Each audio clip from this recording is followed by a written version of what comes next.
Welcome to Radical Personal Finance, a show dedicated to providing you with the knowledge, skills, insight, and encouragement you need to live a rich and meaningful life now while building a plan for financial freedom in 10 years or less. My name is Joshua Sheets. I'm your host. Today we continue our series on how to buy a car with episode 2. Today we're going to talk about how to decide what kind of car you should buy. Episode 1, we talked about deciding whether you should buy a car or not. I tried to give you some of the reasons that, of course, you would want to buy a car. I tried to also give you some counter arguments as to some of the good reasons to avoid buying a car. I think if you listen to that episode and you go through some of the reasons, you'll figure out what's right for you. And recognize that what's right for you today might change in the future. Right now, it's right for me to have a car. Someday in the future, I'll probably dream of a day when I don't have to have a car anymore. But that's episode 1. Today, though, we want to talk about what kind of car you should buy. And primarily, I want to give you some things to think about so that you can make an intelligent choice. The reason this choice is important has to do with what I led off in the previous episode, simply that purchasing a car and your decision around a car will generally be one of your more expensive decisions. In most people's lives, the biggest financial decision that they make is purchasing a house, buying and selling houses. And then the second biggest decision that most people make, or at least all at one time, is buying and selling a car. Of course, there are bigger transactions that happen over time. Most people will spend far more on their taxes than they do on a car. You'll spend more on a college education than you do on a car. But in terms of a single decision, a car is generally a pretty important decision, especially in those early years. When you are older, when you have millions of dollars around, you can buy and sell a car and you don't need to worry about the cost. But if you are watching your pennies and if the cost of the car is a relevant factor in your life, then you want to think carefully and buy the best kind of car for you. Because once you make that decision and once you purchase it, there's a whole lot of friction involved in getting out of it. Buying a car is a decision that comes with a lot of friction, generally speaking. You have to go and you have to find the car. That takes quite a lot of time.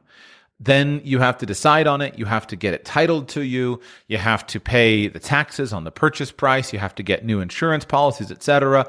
It's a significant amount of time and hassle and money.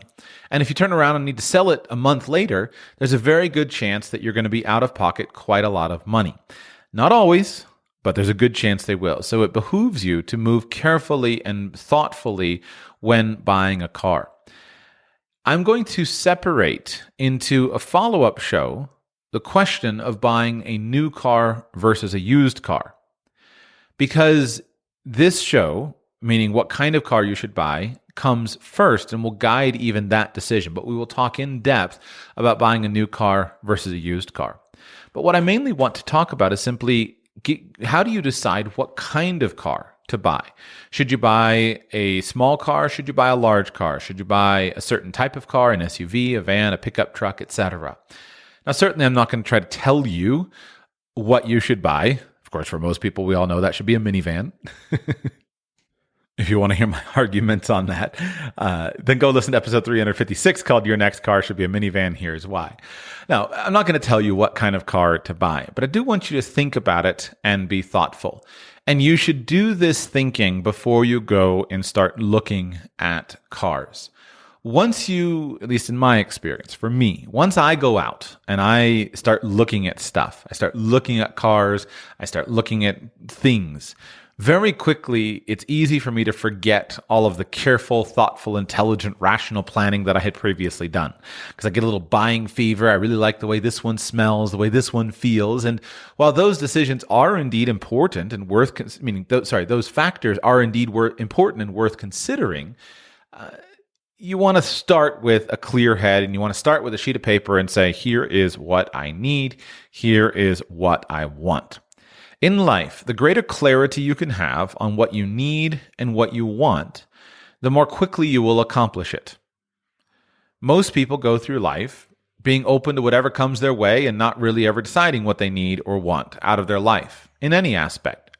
But if you can become the kind of person who says, here's what I need and want, and you can do that in every aspect of your life, then you can put yourself in a situation where you can easily get more of those things in your life. I don't think you should focus exclusively on needs. You will, of course, want to consider needs. But needs and wants are both perfectly valid things for you to consider. They're both perfectly valid things for you to pursue.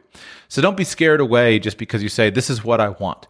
If you want a certain kind of vehicle, that's fine. You don't need to justify it to anybody else. You don't need to justify it to your financial advisor, anybody else. A great skill in life is simply to identify the things that you want. And the fact that you want it is good enough reason for you to get it. You deserve to have the things that you want. So figure out what it is that you want. I don't think you should be excessively practical. Many times in this situation, especially, people make a practical decision. They say, this is what I should do, and this is what is the practical decision, and they start to pursue the practical thing. Well, practicality is important for some people, but at the end of the day, you deserve to have the things that you want. So make a list of your needs and your wants, and think about them rather holistically, because they're going to guide you. So what are some obvious needs and wants that you want to consider? At least for many people, the obvious first one is size of vehicle. For me, it's number of seats. This is an important thing for many people, right? I have 4 children, so I have a family size of 6. That automatically means that if my family is going to be together, I need a certain class of vehicle. There's still a range of decisions that can be made there. Do I want a minivan with 7 seats or 8 seats? Do I want a bigger van with 12 seats or 15 seats? Do I want an SUV with 7 seats, etc.? But the number of seats that I have is going to drive it. On the other hand, if you are a single person or you're buying a car that's only intended for use by a single person, you have a lot more flexibility. But don't immediately rush and assume that just because you're a single person, you automatically should choose a small vehicle. While in a moment I'll make the argument for a small vehicle from an efficiency perspective, I think it's wonderful to have a large vehicle. I myself have always enjoyed having, or at least having, access to various vans, and I have found that they have been a great benefit to my social life. When I was in college, I had a large conversion van that I borrowed from my parents on occasion. I had an SUV that I drove. I had access to other people's cars, and that was really nice for my social life, that it generally meant that I had a vehicle that was big enough to put all my friends together. Looking back now, if I had to redo it, I would want to do the exact same thing. I get a little nervous giving that idea to my potential children, meaning as they get older, because I do worry now as a parent about the risk of a distracted driver getting into a car accident with a vehicle full of passengers. But I hope that perhaps my children will be responsible enough to handle it. And in fact, I think that it's one of the things that I was grateful for, that for the most part, I was generally a pretty safety conscious driver. And so I felt good about trundling my friends around. Having a large vehicle in high school, having the ability to carry a bunch of friends around, can make a big, big difference in the kinds of friends that you can have and the kinds of activities that you can do. So, and even if you are an individual, just simply having the space and having the ability to cart people around can greatly enhance your social life. You'll notice that I'm obviously going to major on the things that are important to me. For me, size of vehicle is a big deal. It's extremely important to me to have space in the cabin because I like the ability to carry lots of people with me. I like to have lots of friends. I like to have lots of family members, and I like to be able to do that. On the other hand, some people consciously avoid it for that reason. I had friends who had a pickup truck and got rid of their pickup truck because they were tired of people asking them to help move. And so they drive a small car. Well, I'm sorry, I just can't help you. I can't do much for you. So consider that. Size may also come into play when you think about the capabilities that your vehicle may have. One of the things that I appreciate about larger vehicles is that they're relatively easy to sleep in. Meaning, if you're the kind of person who likes to have road trips, likes to have adventures, having a vehicle that's big enough to comfortably put a bed in can be a real boon to your personal sense of adventure. This is kind of one of the weird things I'm into, but I find it a tremendous benefit. And to give you an idea, this is something that you can do at various points in your life. A number of years ago, I actually had to I had some business in some of the western states in the United States, and I needed to be in 3 different states. And I had a short period of time. It's like 4 or 5 days. And I needed to cover basically 3 states, which the Western states are huge. It didn't make any sense to fly. The flying connections didn't work. And the tickets were expensive. So I decided to drive. So what I did was, I think I flew into Salt Lake City or something like that. And I rented a minivan. It was a Dodge Caravan. Went to the local Walmart, bought an air mattress, put an air mattress in the back of the folded the seats down flat, put an air mattress into the back of the minivan. Bought a cheap sleeping bag. It was winter, so I needed good bedding. Bought a cheap sleeping bag, and I spent whatever my trip was, under a week, traveling in that minivan. I think I put something like 3,000 miles on it over the course of that several days of traveling. And I love that style of travel. I love it because you can go and be where you want to be. You don't have to worry about hotel reservations. You don't have to worry about where you are. And that's a real benefit that a minivan has that other vehicles don't have. The minivan is wonderful for camping in and sleeping in because you can turn the air conditioning on when it's hot and the heating on when it's cold. It's just fantastic. So you can do it with a rental. Of course, you can do it with your own vehicle. When I was younger, I remember I was so inspired by this old guy that my family knew who had an old Volkswagen Combi van. And he was a single guy, computer programmer, didn't drive that much, but he always kept this van, and he always had the back made up into a camper van. He had a bed back there, a basic stove, etc. And he would volunteer with the Boy Scouts, and so he would go and just sleep in his van at the Boy Scout camps. And so even if you don't need the size for you personally on your commute, you might enjoy having a larger vehicle, and you should think carefully about doing that. Let's make the argument for the smaller vehicle, and then we'll come back to that. On the other hand, there are good arguments as to choose a small vehicle. The obvious arguments are ease of driving, ease of parking, and efficiency, meaning fuel mileage, lower costs, expenses, etc., easier to get around. To me, the more compelling of these is the ease of driving, ease of parking.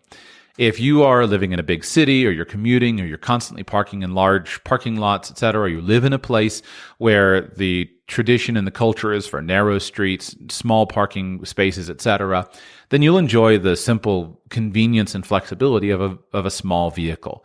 And that daily ease of use will be worth it to you to have. So you'll choose a small vehicle, high visibility, etc. What about the efficiency? Efficiency does matter. And I think that you should choose, if you're trying to make a financially smart choice, you should generally choose the most efficient vehicle that will accomplish your other purposes. But there are diminishing returns with regard to efficiency. And if you choose efficiency over all your other factors, you might wind up not having the vehicle that you genuinely desire to have. You buy a small car because it gets you to work cheaply, but then you're so frustrated that you don't have a nice 4-wheel drive vehicle to take out to the lake every weekend, which is what you really want. So you wind up buying 2 cars. You wind up having a 4-wheel drive vehicle that gets you to the lake on the weekend or out in the backcountry, and then your small car for commuting to work. That might work in some cases, but generally, whenever I do the calculations, it's usually less efficient. It's usually more efficient just to have the higher vehicle, pay the higher fuel costs for it, and just maintain one vehicle instead of maintaining 2 vehicles just so you have a more efficient vehicle. If you, and years ago in the archives, probably in the first 100 episodes, I carefully went through some analysis on this. But basically, I don't think financially it really ever makes much sense for you to upgrade cars for the purpose of efficiency. Every time I do the calculations for someone and they say, listen, I've got a vehicle that's getting me 15 miles per gallon. Should I upgrade to a newer car, a more expensive car, or something in order to get a vehicle that gets 35 miles per gallon? You would think that that is a big, big savings. But if you actually run the math on it, for many people, and I think clearly a majority of people, you're not going to get those savings back to upgrade to a more expensive vehicle just for gas mileage. That doesn't make sense. Financially, most people don't drive that much in order for it to make sense. That said, if you're choosing a vehicle And you have the choice between vehicle A that satisfies all of my needs and wants and costs me $50,000 and is very efficient, and vehicle B that satisfies all my needs and wants and costs me $50,000 and is less efficient. Then, of course, efficiency is something worth getting. And so you'll want to consider that. But small vehicles, at least for me, they've never matched my needs and wants. They may match yours, so consider that.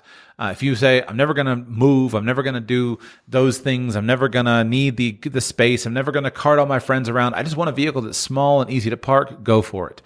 But you'll have the lifestyle decisions that come along with it. So think about the size of the vehicle that's important for you. Think about the capabilities of the vehicle that you desire to have. You'll notice that I didn't say, do you have a vehicle that can get you down the road at a safe speed? Right? Virtually any vehicle in today's world can get you down the road at a safe speed and it'd be comfortable. I mean, we live in a golden age of vehicle manufacture. You can buy for a very reasonable price vehicles that are fast, that are efficient, that are safe, that are comfortable, that are quiet, that are reliable. It's wonderful. It's never been better than it is right now. But you might have other capabilities that are important to you. You might want a vehicle with great traction, whether it's four-wheel drive, all-wheel drive, etc., because that's useful for you. You might want a vehicle that is large enough for you to carry your dog comfortably with you and your other stuff. You might want a vehicle that you can sleep in. You might want a vehicle that can go really fast. You might want a vehicle that can put the top down because that gives you the joy of a Sunday afternoon drive or it fits your weather patterns, etc. Make a list of any capabilities that you desire the vehicle to have, and then make sure that you're choosing the capabilities that are appropriate for you and for your lifestyle. It's well worth being this when you're planning and when you're deciding. That's the time when you can make your list of everything that you want. And then if you want to give something up later, do it later, but at least have it on your list of all the capabilities, all the features that you want. I split out capabilities and features because, features are a separate set. So here with features, I would say specific things that the vehicle has. So I've become a big fan of active safety measures on a vehicle. It was the normal course for people as they go through life. Today, safety is very important to me. So I want a vehicle that has not only good crash test ratings, but I want a vehicle that has good active safety features. And by active safety features, I mean emergency braking if the vehicle senses an obstacle ahead, has automatic cruise control. It's such a pleasure to use a vehicle that has a radar system where you can just tell it how far you want to be from the car in front of you and sit back and relax, and it controls it automatically. All of those active safety features, I think, are well worth having if you care about your life and the life of your passengers, because they save lives. They save your life potentially, and they save lives of others around. I worry about being a distracted driver and hitting a pedestrian or something like that. And so if I can get a car that has pedestrian avoidance or will stop the car automatically if it senses a person in front, that really appeals to me very significantly. There may be other specific features that are unique for you. I'll just give an example. I'm physically much larger than my wife is. And so we have completely different profiles of seat position, mirror position, etc. So having a vehicle that records the seat position, the mirror position, and all of that stuff based upon driver one or driver two is a real daily nice thing to have. You might live in a snowy climate and you definitely want heated seats or something else. So think about all the features that you want and make a list of them. Because especially as we get to the new versus used, this may be a deciding factor for you. Talking about active safety features, for example, things that are important to me. If I go out and I want to buy a car that has all of the latest active safety features, that'll be hard for me to do with a vehicle that's, say, more than 5 or 10 years old. And so if I decide that for me, this is an essential feature that I definitely want, that's going to lend me in the direction of new or almost new. It's going to push me in the direction of new or almost new. And then I have to think from there about the particular decision that's right for me, but I'm not going to go and choose a 15-year-old car just because that's a frugal option. Those features and your features may be similar. If you want a vehicle that has a certain kind of electronic gizmo or a certain kind of modern thing that makes it comfortable for you, then you'll want to consider that. Next, think about the fanciness of the car. You'll want to consider carefully, how nice of a car do I want? There can be good reasons for you to want a very fancy car, and there can be good reasons for you to want a not fancy car. Sometimes you want a car that looks nice because it makes you proud, and so you want shiny paint, a fresh look, fresh appearance, a car that's physically attractive and desirable for you because it makes you feel good. I believe you should pay attention to those things. Many people go through life and they drive a car they don't like, and just like kind of getting a new pair of clothes or new pair of shoes or a new set of clothes, swapping out your car into something that you enjoy being in, enjoy seeing the world in, enjoy being seen in.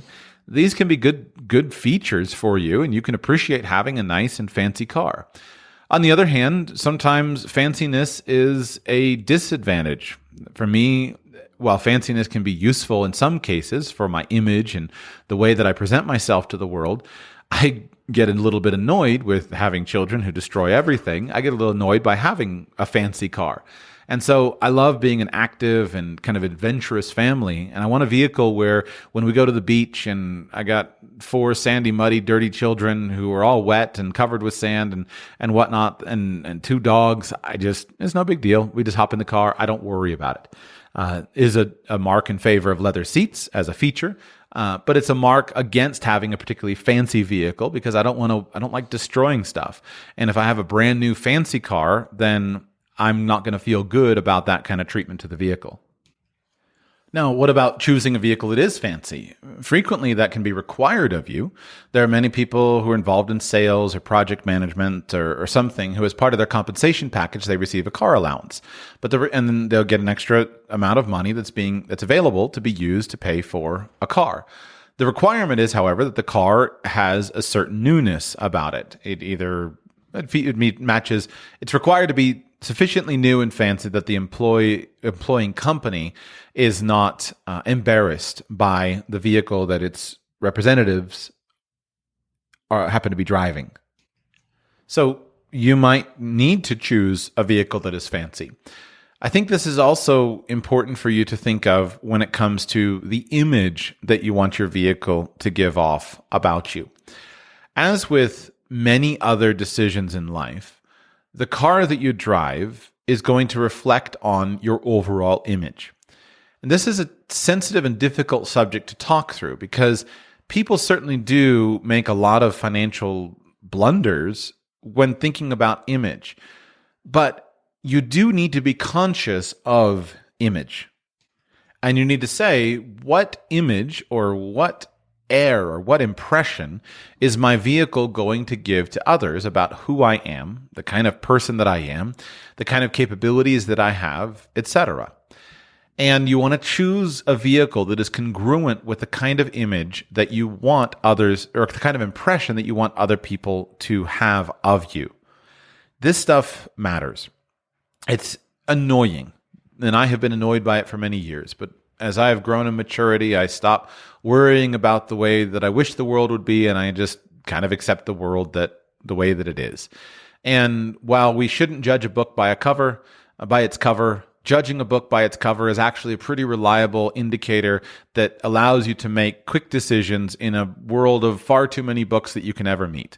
I can promise you, judging a book by its cover is a useful technique. I buy a lot of books, and I buy a lot of books that I can't flip through, and so I judge the books by their cover, and it's pretty reliable.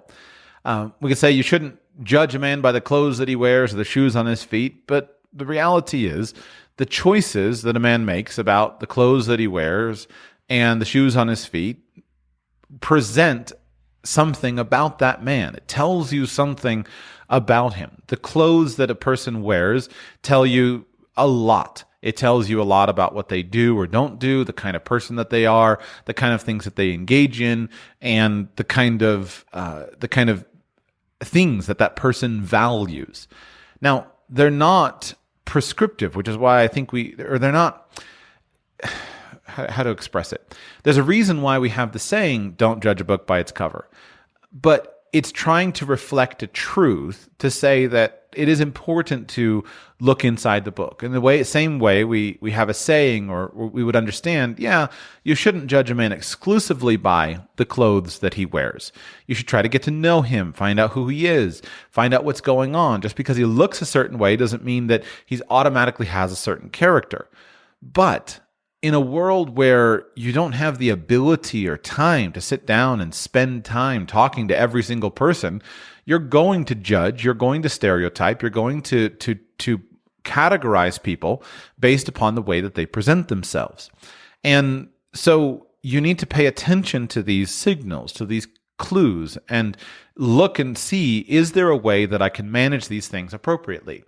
And there are times in which you want to manipulate these factors either up or down. And you want to choose to present yourself in a way that is intimidating or not intimidating. You want to choose to present yourself in a way that gives you a certain air, or it presents you as not having a certain air. And so the same thing should apply to your car. The reason that this analysis is especially tricky with regard to a car, though, is that often the price tag is so much higher. So if you want to upgrade your wardrobe, generally speaking, while you could spend thousands, several hundreds of dollars can be well employed and dramatically transform really any wardrobe. But when you move into the space of a car and you're trying to choose a car that presents yourself in a certain way or gives off a certain image, then it's harder to do because generally you're in the range where tens of thousands of dollars are involved. And those tens of thousands of dollars can be depreciating very quickly. And there can be a whole lot of debt associated with the purchase. And so you can make big mistakes fairly quickly. So how do you resolve this? Here's my answer. Think about the kind of person that you wish to be. Think about the kind of person that you personally want to be. And form, with as great a degree of clarity as possible, form an image of the kind of person that you hope to be. I can see this about myself. If I think about my ideal self, who is the man that I desire to be? And then ask yourself, what kind of vehicle would that man drive? What kind of car would the guy that I desire to be drive? And often there will be a fairly obvious result. And if it's not a specific make or model, just say, like, what would be the expression that man would give off? What would be the features that he would have? I'll give you an example from when I was younger. My issue, I mentioned this years ago when I did my minivan show. I've always thought and questioned myself about the topic of whether I think that a 20-year-old guy should drive a minivan. And I'm torn by this incredible conflict between the practicality of the reasons that I love a minivan with the complete lack of sex appeal of a minivan. And I think to myself, do I genuinely think that a 20-year-old guy should drive a minivan? And when I think back, or when I think about the answer to that, all I need to do is to say, well, let's pretend I were again a 20-year-old guy. What kinds of things would I want to be presenting? What kind of person would I wish to be? And the conflict comes down to, do I want to be a person who is attractive, especially attractive to a potential mate, or do I try to, and what am I trying to lay off, to set off? What image am I trying to present? So on the one hand, I can say, well, a minivan lacks a significant amount of sex appeal. It's not something that's generally attractive to young women. It's kind of a weird thing. If I were a 20-year-old guy driving a minivan, that would be a little bit strange. And I wouldn't want to put any obstacles in my place. But on the other hand, I would like to attract a woman who wouldn't judge me by my car. And I would like to attract a woman who is not just interested in superficial things. So flipping from a minivan to, say, a red sports car, that also wouldn't fit me. Just talking about me. It might fit you, just it wouldn't have fit me at 20 years old. So what is that balancing act? Where is that better solution? And the answer would be, I would find some kind of other vehicle that would satisfy those interests in adventure and would also satisfy my appreciation of practicality. It might be a nice SUV that gives me a lot of the benefits of the minivan that I like, but is not quite as bland and boring and unattractive. It might be a nice pickup truck. It might be something, it might just be a nice car, whatever it happens to be. But I would try to find something that is not too boring, but is also not too ostentatious, not too loud. Because I myself am not the kind of guy who pines for a red sports car. Maybe in 20 years I will, but today and at 20 years old, I was not that kind of guy. And I think the same thing could be done for you. Now, I'm using an example that is a real example, but I'm trying to say, think about the same thing for yourself. You're not trying to find a boring vehicle, right? Driving a boring Econobox might not light your fires. And I think there's a great error often in financial advice where we feel that somehow we have to make the practical decision all the time because we have to get as rich as possible. I think that's silly. Money is for enjoying, and money is for enhancing the kind of lifestyle that we wish to have. But we're not trying to make a stupid decision. And so the choices are not always between either I drive a boring car and I make a wise financial decision, or I drive a great car and I make a dumb financial decision. There are ways that you can find and thread the middle. In the previous episode, I talked a little bit about signaling theory. That's basically what this is what signals are you trying to send to people to identify yourself as being appropriate for them?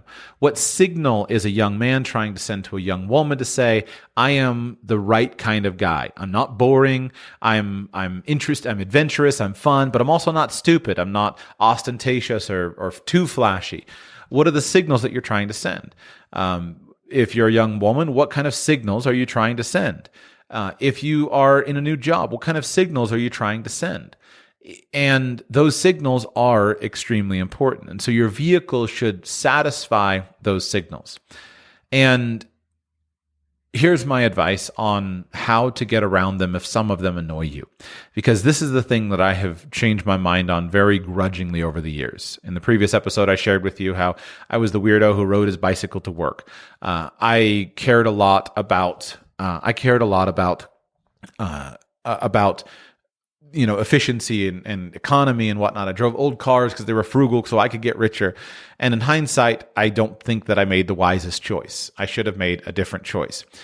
But I'll tell you how I think you can bring these things together and satisfy what you're trying to do. And it has to do with breaking the mold, meaning not fitting easily into either mold. If you're the kind of person who fits very comfortably into the, say, economy car mold, and you say, this is me, this reflects who I am, this reflects who I genuinely am and who I genuinely want to be, go for it. If you're the kind of guy who reflects the supercar or the sports car, and you say, this is me, this reflects who I am, who I genuinely am, go for it. But there are a lot of people who are like me, who don't really see themselves as either of those, and you're trying to navigate this. So let's begin with a story. When I was a financial advisor, I needed to buy a new car.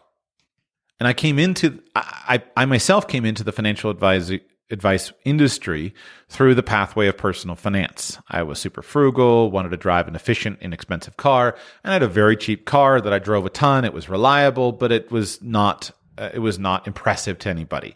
And because of my long exposure to personal finance, I felt good about myself because I said, listen, I don't put money in stuff that goes down in value. People shouldn't judge me by my car. I should save money and I make money, etc.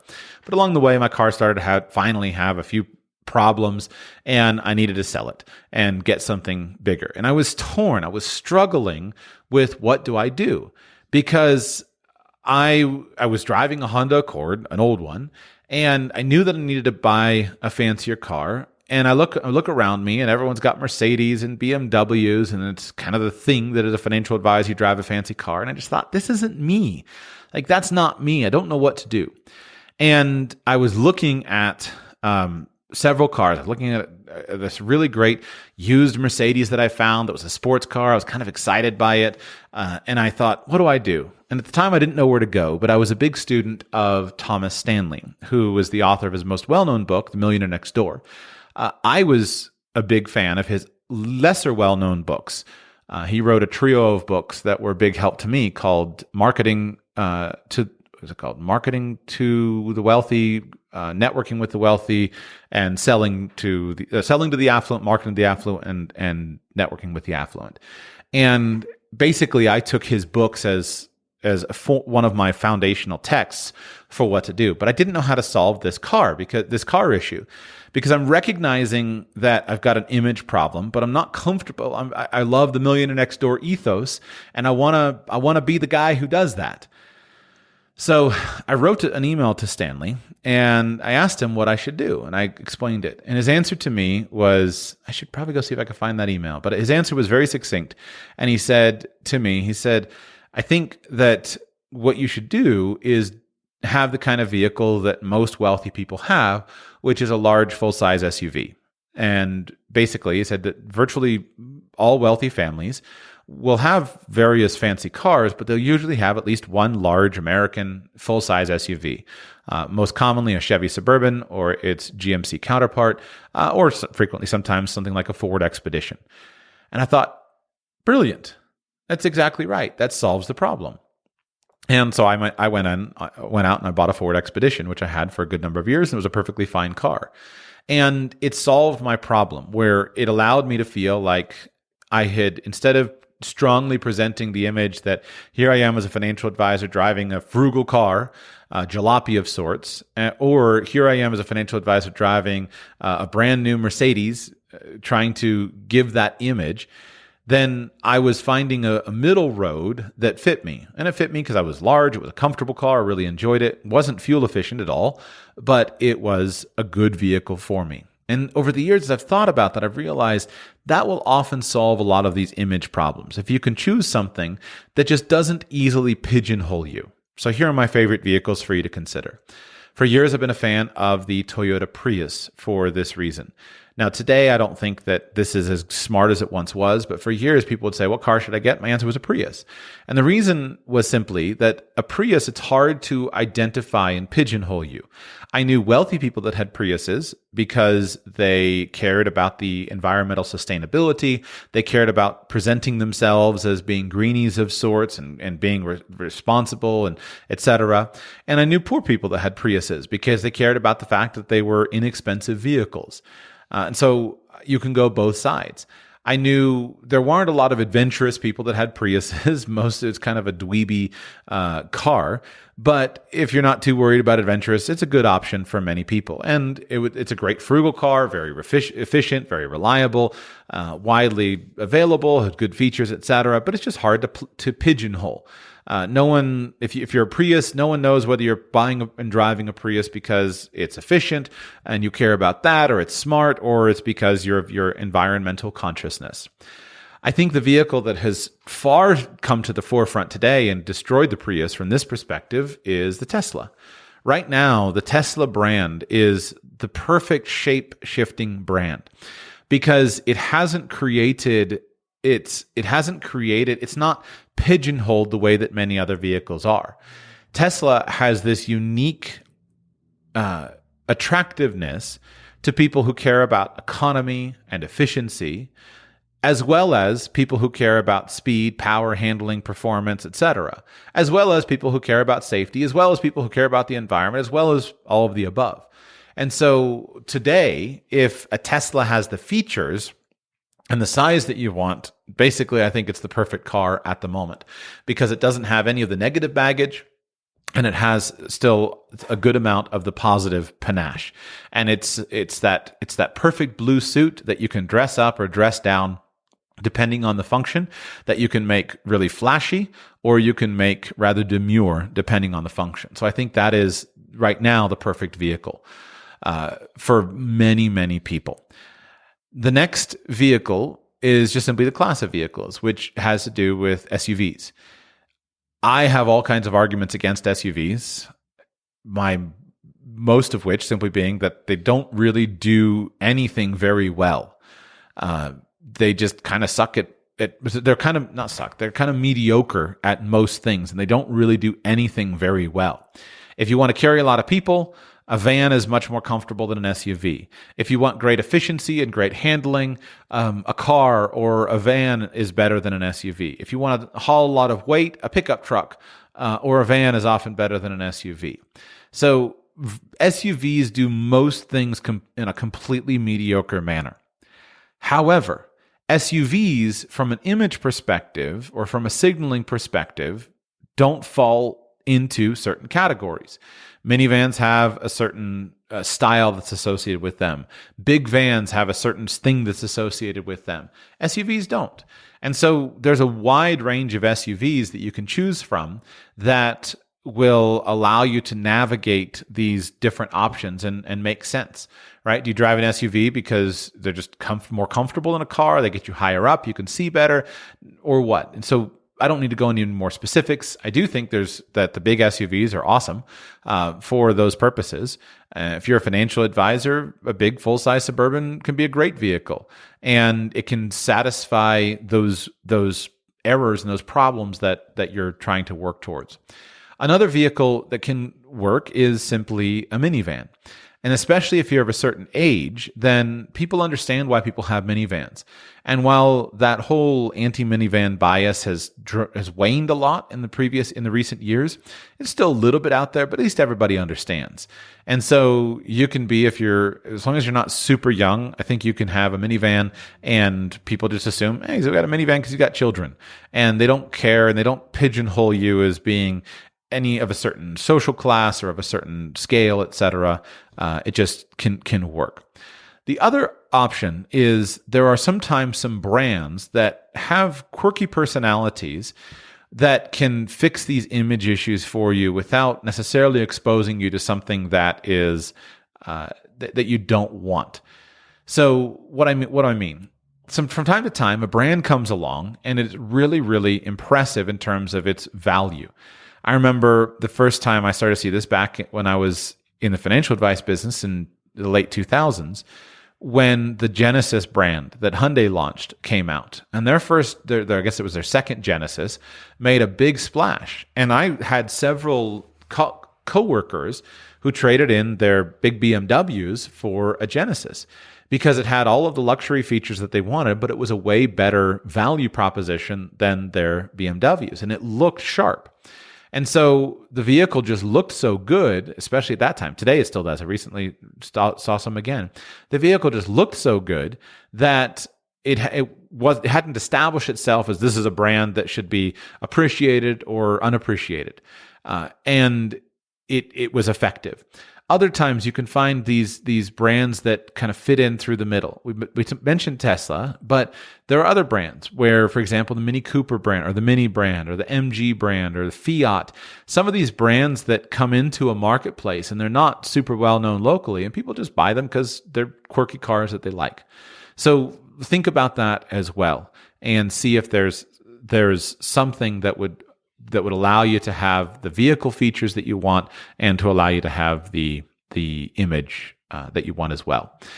I've spent quite a bit of time on this question of image because this is, I think, a more slippery one than features and capabilities. Those things are pretty much check a box. This is something that I care. This image thing, though, I believe simply gets short shrift in financial conversations. And there's too much of a focus or emphasis on practicality. And a lot of times when you get financial advice with regard to a car, people ignore this particular issue. So that's why I'm spending quite a bit of airtime here on it. I think it matters. I don't think it's everything. You can be very successful in business. You can be very successful in a company and drive a wacky car. No question about that. But it is something that you should consider. You can be successful in business and have all kinds of eccentricities. You can be smelly, you can dress poorly, and if you're sufficiently smart and you're sufficiently, you're a sufficient genius or you have sufficient resources, people will put up with it. Here I think of Steve Jobs, who was famous for his body odor for many, many years. But he was sufficiently smart that people put up with it. It didn't work out for him as well as people would like. if you read his biography and you think about what he faced at the end of his life, he was the golden child with the success of Apple. But there was a significant period of his career where he was fired from the company that he started. He had very few friends, and he was a significant failure. And his eccentricities strongly contributed to that. It just simply made him hard to work with. Now, can you take a man out of his eccentricities and is he still the same man? Would Steve Jobs have been the same guy if he didn't have his predilection for body odor and sandals and kind of weird stuff? Well, who knows? I can't answer that. But it seems obvious to me that those eccentricities put up unnecessary obstacles and make it unnecessarily difficult for other people to work with you. And you have to work really, really hard to overcome them. Geniuses can overcome them, but there are a whole lot of us who are not geniuses. We might not be incompetent, but we're kind of that middle of the road people. And so we want to think thoughtfully. We want to be careful to position ourselves for success in as many ways as possible. And this is one of those factors. Let me give one more metaphor to drive the point home. Let's talk about physical attractiveness. You and I can't control the innate level of physical attractiveness that we have. We may not be able to control our bone structure. We may not be able to control the color of our skin. But we can make a significant impact on our attractiveness towards other people by being very thoughtful and careful and controlling the things that we can control. We can control our body odor. We can control our personal presentation. We can control how the kind of clothes that we wear and choosing a clothing style that is attractive for us and flattering for us. We can control our manners and the way that we speak to others and our kindness and the way that we present ourselves. Those are things that we can control. And so while we can look and say, look, here comes some guy who's just won the genetic lottery, and he can show up to a party and be an uncouth boor and doesn't care at all about what he put on, and he's totally attractive. You and I may not have that ability, but we need to play into the strengths that we have. And, a guy of middling attractiveness or even of low attractiveness who is careful and thoughtful about his manners, who's careful and thoughtful about his dress, chooses a clothing style that's flattering for him, etc., can make a big, big improvement in his social life, his social chances in the world, the types of promotions that he gets, the kinds of jobs that he can be qualified for, etc. A vehicle, from an image perspective, is part of that. It is part of that. And it's part of that visible wardrobe that you wear that projects who you are to other people. And as such, it deserves to be considered. So I've spent half this show on this topic because it's something that I resisted for very long. But when I finally came to see it as just simply an expression of clothing, then I have come to the position that I've come to today. When I was heavily involved in the personal finance world and I believed in efficiency above all else, I thought to myself, people shouldn't judge me by the car that I drive. That's silly. And if they really want to know, they should ask me how much money I have. And so I ignored it, and I think it harmed me. I believed at the time about dressing well. I believed at the time about brushing my teeth and combing my hair properly, etc. I believed at the time that those were good things, but I didn't believe that the car was an expression of my wardrobe. I believed the car was an individual decision that I could make. I now believe the car is simply an expression of your wardrobe. And while you need to make sure that you have the basic features that you want, the vehicle, the size that you want, that gives you the capabilities in your personal life, etc., then it needs to be acknowledged that there is a component of it that reflects upon your image and your presentation, etc. So consider those things and be thoughtful. There's no reason why you have to be foolish, but you can choose something that will satisfy those and take image into account. Don't ignore image. The last thing to consider is what's right for me now versus what's going to be right for me later. A car, ideally, should be a fairly long-term decision. Because the acquisition costs are substantial, because the time required, the decision-making, energy, etc. is substantial.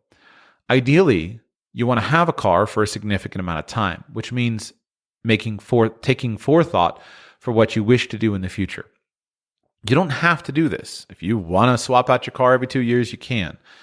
I don't think that's certainly not necessary, and I think that's often something of a wasteful practice.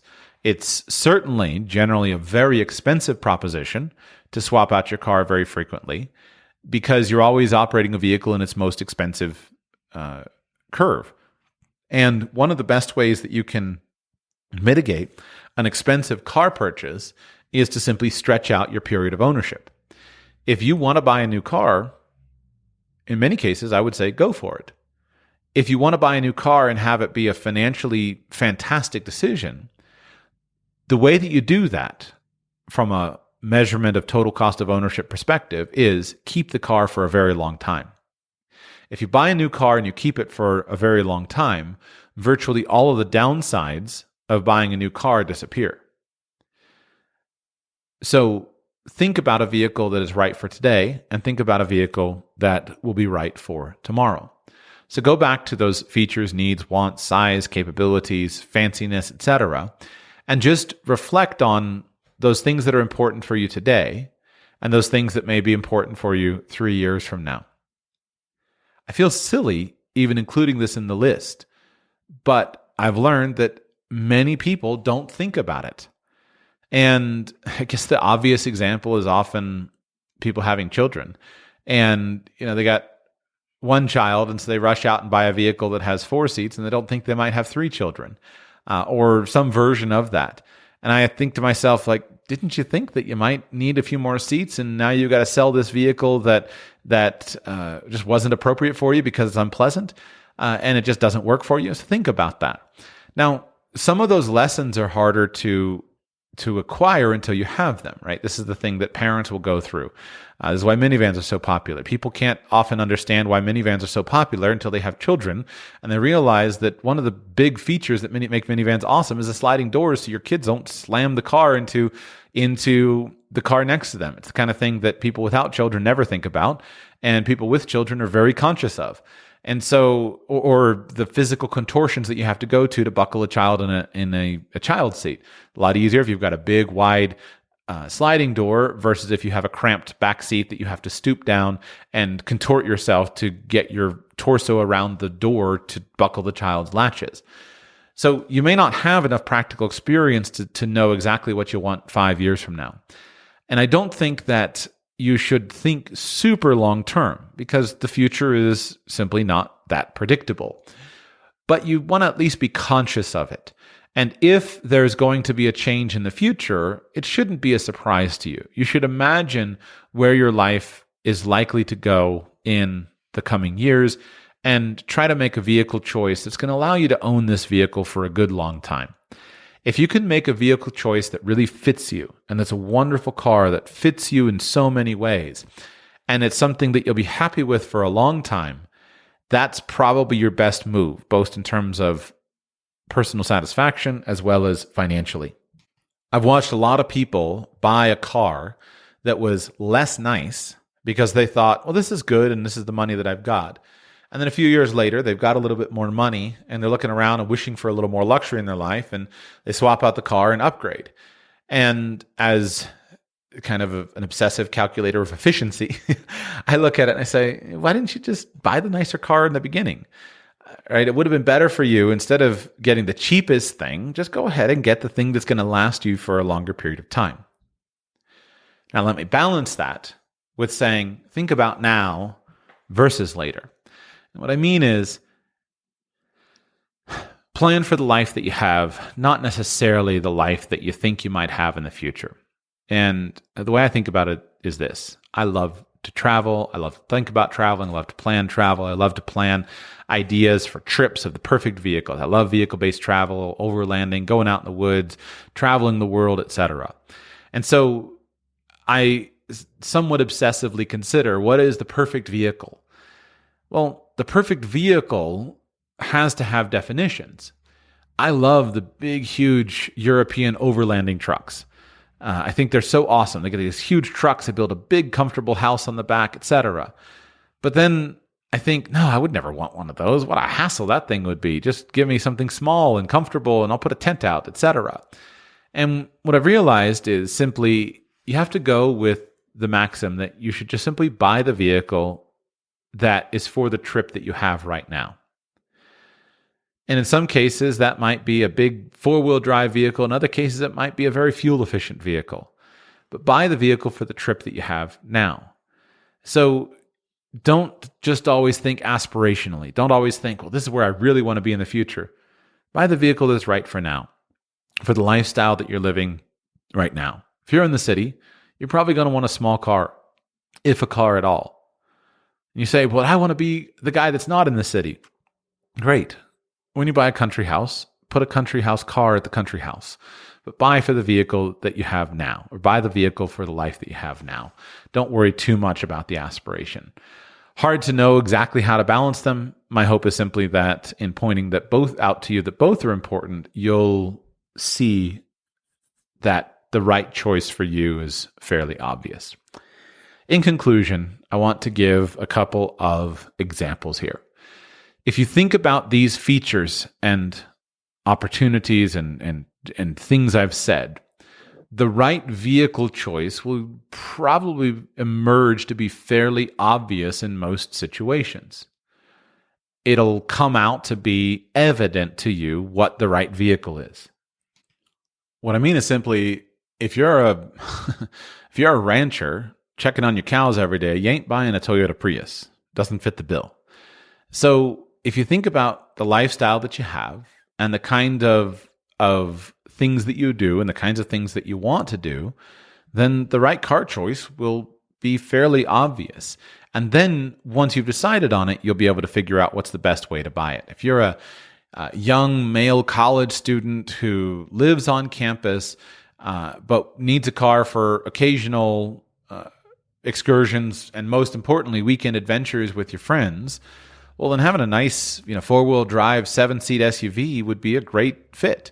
You don't drive much. The gas mileage is not that big of a deal because you're not commuting, but having the ability to load up, 3, 4, 5 friends and go out and to the lake or go up into the mountains or go into the backcountry on the weekend or go to the beach or whatever and have a great, comfortable road trip vehicle, that would be a perfect scenario for you.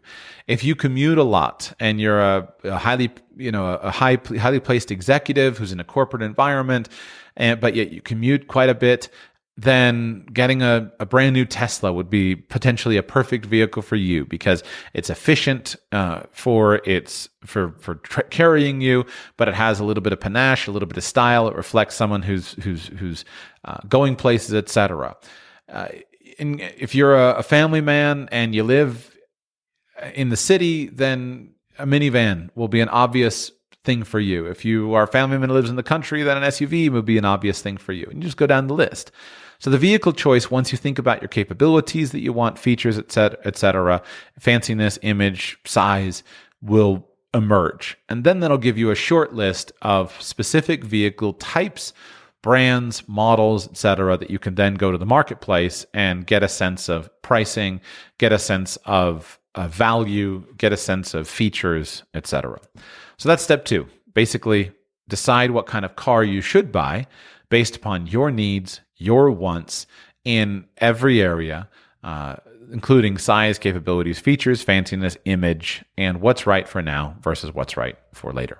Thank you so much for listening. I will be back with you very soon with the next installment of this series.